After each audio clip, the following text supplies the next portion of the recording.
The rain falls softly tonight, as if it has been waiting for this very moment to begin again, sliding gently over rooftops, drumming faintly on the edges of the earth, carrying a whisper of all the tales that were ever told, and all the ones that were lost before they could find a voice.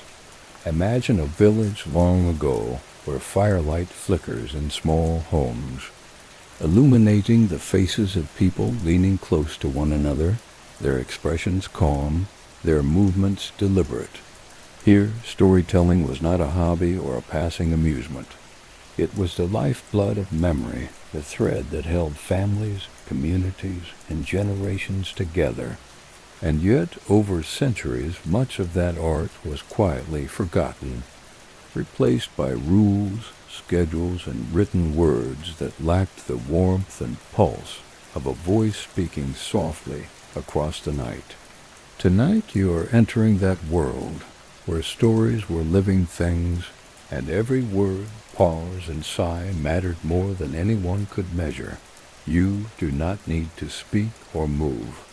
You only need to listen and let the rain settle your thoughts, while the long night carries you through the voices of the past.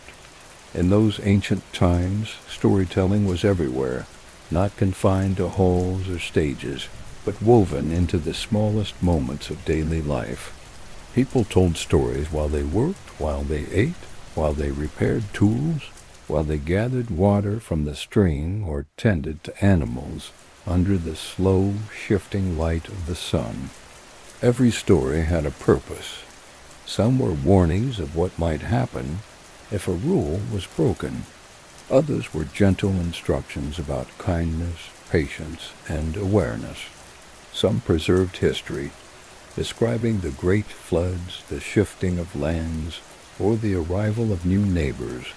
Some described the invisible world, the wind, the stars, the spirits, and the creatures no one could see, but everyone felt. Children learned from them, elders shared them, travelers carried them from village to village, and the rain outside seemed to echo their soft rhythm, tapping the same steady pulse that storytellers matched with their words. The stories were not rushed. They were not forced. They unfolded as slowly as the evening, as deliberately as a flame consuming the smallest stick of wood. You can feel that rhythm now in your own chest, your own breathing, as the past moves around you. The stories were also shaped by rules, by expectations, by unspoken patterns that guided every teller and every listener.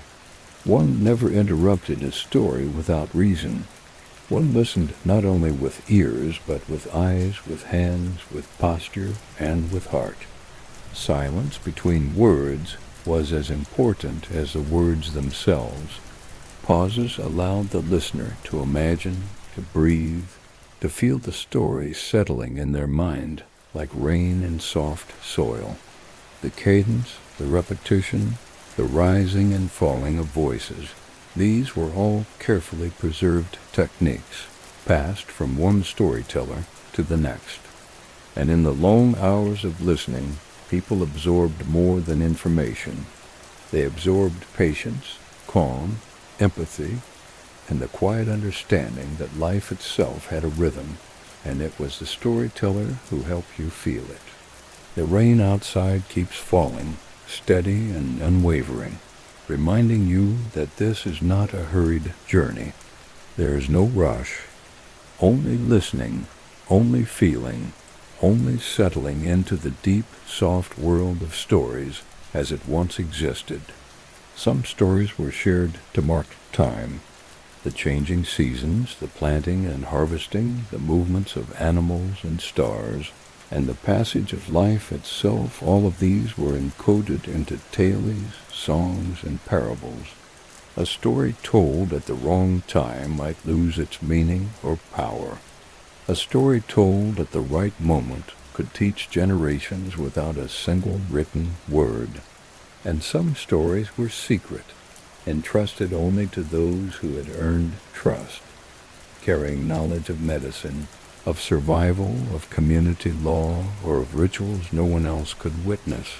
The storyteller's role was sacred. They were not just entertaining. They were guiding, protecting, and teaching.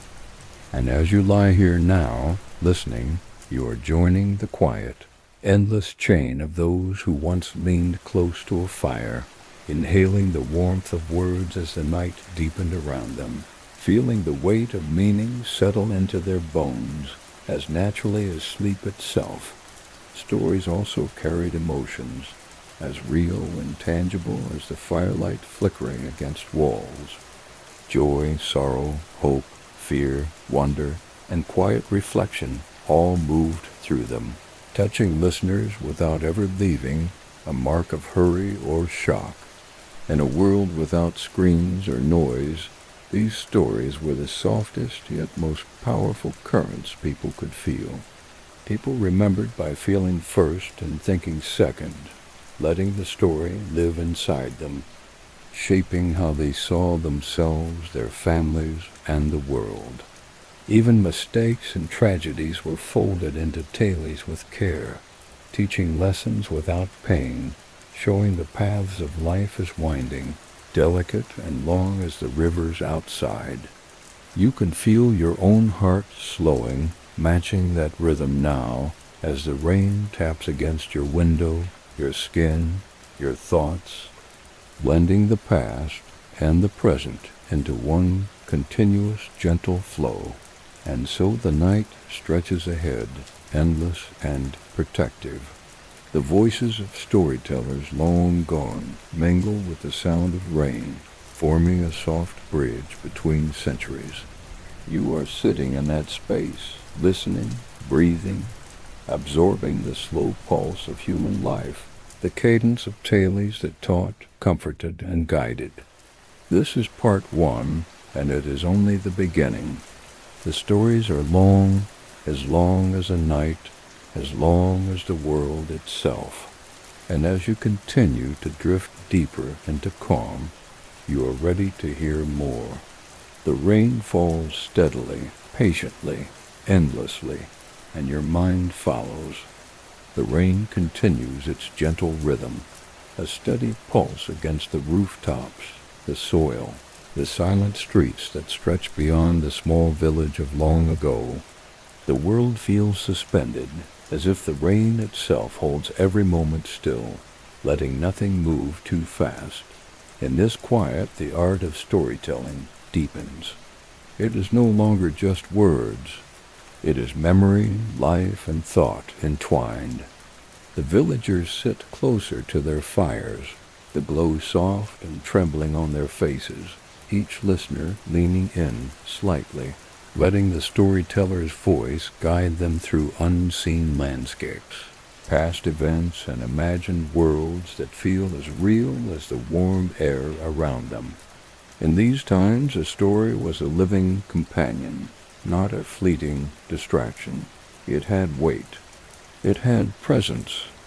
And the rain outside mirrors that presence, washing each detail into the mind as gently as it washes the earth. Stories were shared not only to entertain, but to teach, preserve, and protect. There were tales about survival in the wild, about rivers and mountains, about how to read the clouds and the stars, and how to walk safely in a world where a single mistake could change everything. The storyteller did not merely recite events. They invited listeners to step inside them, to see the river bend, to hear the wind in the trees, to feel the texture of stone under bare feet. Children learned patience, observation, and empathy through these lessons, long before they could read or write. Adults, too, absorbed subtle instructions about community, trust, and care. Every story carried more than its plot. It carried rhythm, tone, intention. And as you listen now, your own mind begins to match that rhythm, your breathing lengthening, your heart slowing, your thoughts settling into the slow, immersive cadence of the past. The structure of storytelling itself was intricate and deliberate. Stories began with familiar patterns, names, objects, places to ground listeners. They included repetition to ensure retention and pauses so that imagination could fill in the spaces between words. Certain sounds were repeated softly, the tapping of a stick against the floor to mark a beat, the sigh of a voice rising and falling, the careful elongation of a vowel. These nuances were as important as the tale itself. They guided emotion, teaching listeners when to feel tension, when to feel relief, when to reflect. And because storytelling was shared in this intentional, careful manner, it became a form of meditation, a slow journey that prepared the mind and body for the long, dark night ahead. Even the content of the stories followed strange and beautiful rules. Stories were rarely told in chronological order. Events and lessons were woven together, as if the threads of time themselves were being stitched into a single, living tapestry. Names might be changed to protect the characters, or altered slightly so that the listener would focus on meaning rather than specific people. Repetition of phrases or ideas was deliberate, a way to anchor the tale in memory and in understanding. Some stories were only shared during certain seasons, when the air or the water or the stars themselves were believed to resonate with the lesson. Others were whispered at night, while fires burned low and shadows flickered across walls, because the quiet dark allowed the imagination to awaken fully. There were also rules for listeners as important as those for storytellers. One did not fidget or interrupt. One did not rush to respond or to comment. Listening was active, not passive. Eyes, ears, and posture were tuned carefully to absorb, reflect, and carry the story forward. When a child or adult moved incorrectly or spoke at the wrong time, gentle guidance would remind them, not through anger, but through quiet correction. The act of listening was itself an art. The story lived inside the minds of its audience, moving slowly, seeding understanding, empathy, and calm reflection. And even now, as you lie in your room, the soft rain mingling with these imagined voices, you are stepping into that same space. You are learning the rhythm, the depth, the weight of a story fully told, fully felt. Outside, the rain continues to fall, steady and infinite. Each drop feels like a heartbeat, slow and reassuring, matching the long, gentle pace of the storyteller. And as the night deepens, you begin to understand how this art, once so central to human life, shaped perception, community, and the very sense of self. Every pause, every shadow, every whisper mattered.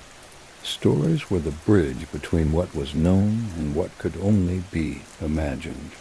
They were the vessel through which memory, emotion, and guidance flowed. And tonight, through this soft rain, that vessel is open again, letting its currents carry you deeper into understanding, into calm, into sleep. The night is long, the rain is patient, and there are still more stories waiting to unfold. The rain has settled into a deeper rhythm now, no longer sharp or scattered, but steady and full, like a long breath drawn in by the night and released slowly into the world. In the age of true storytelling, this kind of rain was not background noise. It was part of the story itself. It shaped the mood, the pacing, the way voices rose and fell. A storyteller would listen first before speaking, letting the rain decide the tempo. If the rain was fast, the voice stayed low and steady to calm it. If the rain was slow, the voice flowed with it, stretching words into long, gentle currents. Storytelling was never separate from the environment. It was a conversation with it. In ancient homes, people gathered not only to hear stories, but to become part of them. Listeners were not empty vessels. They were participants. Their breathing, their stillness, their attention all fed the tale. A skilled storyteller could feel when a room was ready to go deeper. They could sense when minds had settled enough to receive something meaningful, and only then would they begin the longest stories. These were not short accounts or simple lessons. These were journeys. They described generations, migrations, losses, and renewals. They carried the emotional memory of a people, and they unfolded slowly, sometimes over many nights, always at the pace of the human heart. In those long tales there were no heroes in the modern sense. There were only humans, people who struggled, failed, learned, and changed. The stories did not rush to solutions. They lingered in moments. They described the feeling of waiting, of watching clouds gather, of listening to wind move through tall grass, of standing still while life decided its next step. The audience learned patience through these stories. They learned that not everything is resolved quickly, that life unfolds in layers. That meaning comes from paying attention, not from speed. Storytelling also carried the emotional education of a community. Through story, children learned how sorrow feels, how joy feels, how forgiveness feels. They learned empathy before they learned logic. A listener did not just understand a story. They lived inside it. They felt the rain in it, the firelight in it, the quiet in it. And through that, they learned how to live with others, how to move through difficulty without becoming hard, how to stay soft in a world that could be heavy. The art was passed down carefully. An elder would not simply tell a young person, "You are now a storyteller." Instead, the young would listen for years. They would carry fragments in their memory, a phrase here, a rhythm there, a pause that meant something. Over time, those fragments formed a whole. The young would begin to tell parts of the stories themselves, quietly at first, unsure, testing their voice against the long tradition. The elder would listen, not to correct, but to feel. And when the time was right, the elder would nod. The story had found its new home. Rain nights like this one were sacred for learning. The world outside was closed. The fields slept. The roads were empty. And inside, people turned inward, toward memory, toward imagination, toward one another. The storyteller's voice became the center of the room. Not loud, not dramatic, just steady, just present. The kind of voice that makes you feel safe enough to stop guarding your thoughts, to let them wander gently, to let them rest. As you lie here now, listening to this rain and these slow words, your mind is doing the same thing. It is releasing the need to be alert. It is drifting into that ancient state of attention without tension, awareness without effort. This is what storytelling was meant to create. Not excitement, not urgency, but deep presence, deep calm, a soft opening where meaning can enter without force. The rain keeps falling. The past keeps breathing. And the art of storytelling is still alive in this quiet, endless moment. The rain has thickened into something almost tangible now, as if the night itself is woven from water and silence, stretching endlessly across rooftops, trees, and memories. Each drop feels like a gentle punctuation mark in the long sentence of the world. In the age when storytelling shaped human life, this kind of night was an invitation, not a barrier. It drew people inward, toward one another, toward reflection, toward the deep interior landscapes that only emerge when the outer world goes quiet, tight. The storyteller would sense this shift and allow the voice to slow even more, lowering not just volume but intention, letting every word arrive like a leaf floating down onto still water. Storytelling was never about performance. It was about connection. A storyteller did not stand above others. They sat among them. Their body language was relaxed, their movements minimal. The power came not from drama, but from sincerity, from the ability to make listeners feel that the story was being offered, not delivered. This offering created trust, and trust created openness. And openness allowed stories to do what they were meant to do, soften the edges of experience, smooth the sharp places of memory, and help people understand themselves without force. In ancient communities, storytelling served as the primary form of emotional regulation. When fear rose, stories calmed it. When grief weighed heavily, stories held it. When joy overflowed, stories gave it shape. People did not suppress emotion. They narrated it. They transformed it into something shareable, something that could move safely from one heart to another. Through this process, the individual never felt alone inside their inner world. Everything they felt had already been felt by someone before them and had already been carried in a story. The rain outside continues its descent inward that storytelling created. The mind moves downward, away from surface thoughts, away from tasks and concerns, into deeper layers of awareness. This is where the oldest stories lived, not in memory alone, but in sensation, in the feeling of sitting close to others, in the smell of wood smoke, in the sound of a voice that knows where it is going, but does not rush to get there. In those long nights, storytelling shaped the very structure of time. Without clocks, people did not measure hours. They measured stories. One story might fill the early evening. Another would carry them into full darkness. Another would drift through the quietest part of the night. Each tale had a length that matched the body's need to settle, to soften, to rest. A good storyteller knew when to let a story end, not with a sharp conclusion, but with a gentle tapering, allowing listeners to slide out of the narrative and into their own dreams. The loss of this art did not happen suddenly. It faded slowly, the way rain fades into mist.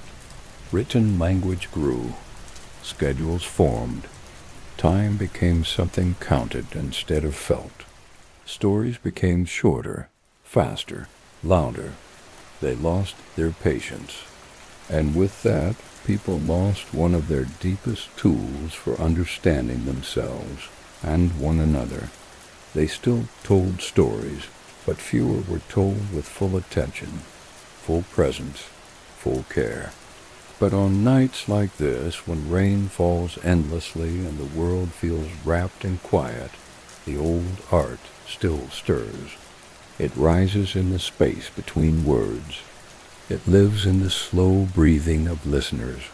It waits in the long pauses that modern life rarely allows. And as you listen, now you are stepping back into that ancient relationship with time, attention, and meaning. Your mind is not trying to solve anything. Your body is not trying to go anywhere. You are simply here, inside the rain, inside the rhythm, inside the long, slow unfolding of human memory. The rain keeps falling. The stories keep breathing. And there is still more depth waiting to carry you gently forward.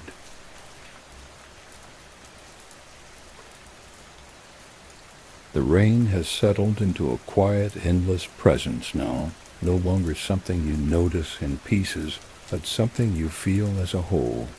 It wraps the night in a soft, continuous veil, as if the sky itself is breathing slowly and inviting the world to breathe with it.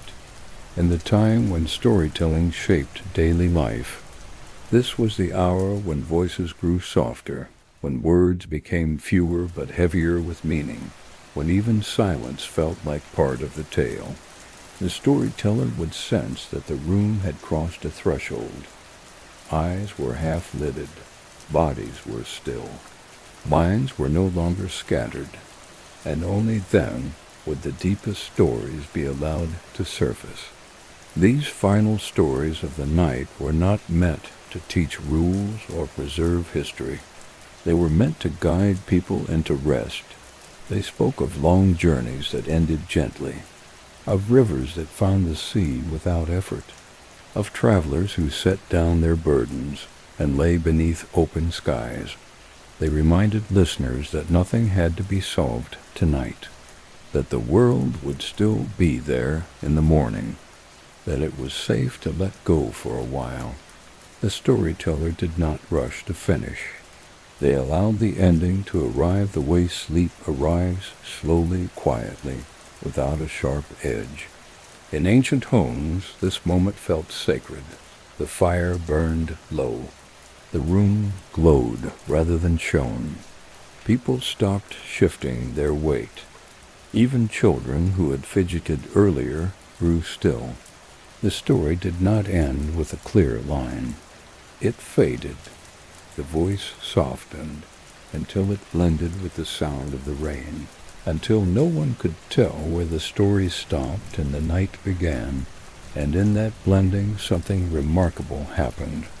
People did not feel abandoned by the end of the tale. They felt carried by it. The story did not leave them. It stayed with them as they drifted into sleep. This is what was lost when the art of storytelling faded from daily life. Not the stories themselves, but the way they were given. With patience, with trust, with respect for the slow rhythms of the human nervous system. Modern stories often demand attention. Ancient stories invited it. They did not pull. They opened a door and waited. As you lie here now, listening to this rain, your mind is returning to that older way of receiving. You are not being asked to do anything. You are being allowed to feel, to drift, to soften. Your thoughts are no longer sharp or urgent. They move like clouds, slow and quiet, reshaping themselves without effort. This is the same state the old storytellers created with their voices, their pauses, their gentle pacing. They knew that the mind, when treated kindly, knows how to rest. The rain continues its steady descent outside, and you can imagine how countless generations once listened to this same sound, feeling the same calm, letting the same quiet settle into their bones. The art of storytelling may no longer live in every home, but its rhythm still lives in you, in your breathing, in your imagination, in the way your body knows how to grow still when the night grows deep. You do not need to remember every word.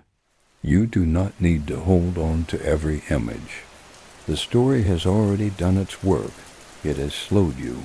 It has softened you. It has carried you gently toward rest. The rain keeps falling. The world keeps breathing. And now so do you. There is nothing else you need to do. Nowhere else you need to go. Just let the night finish the story for you. Good night.